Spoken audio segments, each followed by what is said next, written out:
Okay, as I said, we have a lot of different props here today, and you're going to ask, what does that have to do with Waterlox? Well, this is a rock, and it just looks like a, kind of a exotic rock. It's a little rock we got at some little street show.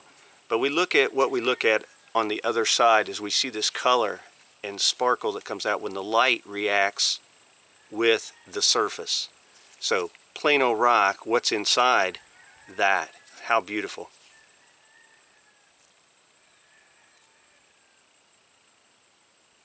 Now Waterlox does for wood what polishing of this surface did for this rock. We don't have a plastic film on top of here, which would obscure the beauty of this rock, and it will obscure the beauty of your wood.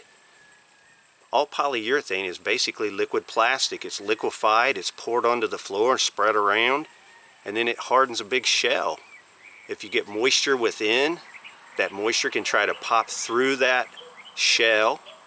The moisture can sit there and discolor the polyurethane. It can cause bleeding stains in the floor.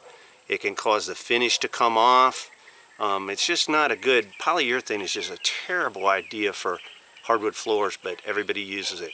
We're going to explain to you why Waterlox is a much better choice, where it just does not obscure the beauty of the wood.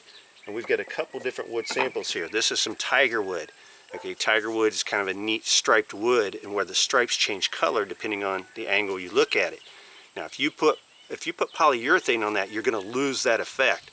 This stuff is literally sparkling. Now here is 1, 2, and then a third coat of Waterlox here. This might take one more coat, but you can see how it just hugs the wood. We still see a little bit of porosity in the wood.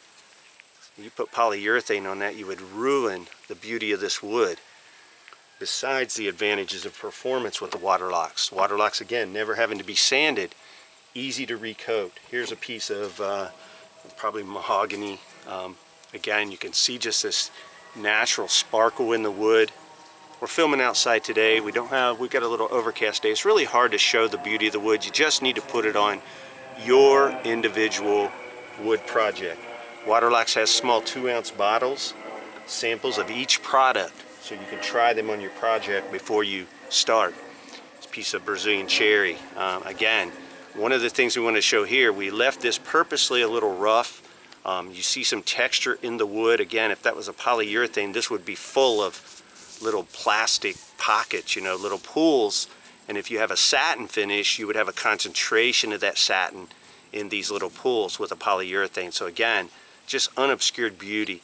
Waterlox is used a lot for wood countertops because the wood is right up at your, waist level, but practically eye level.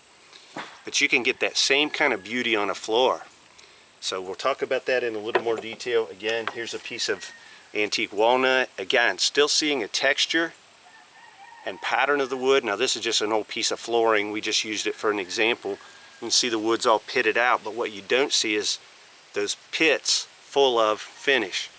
Now if you want a glassy look, of course we're not saying that you can't use the Waterlox High Gloss, but this is the sealer finish, which is just a hardening oil. So it's not going to fill anything, so your wood needs to be smooth.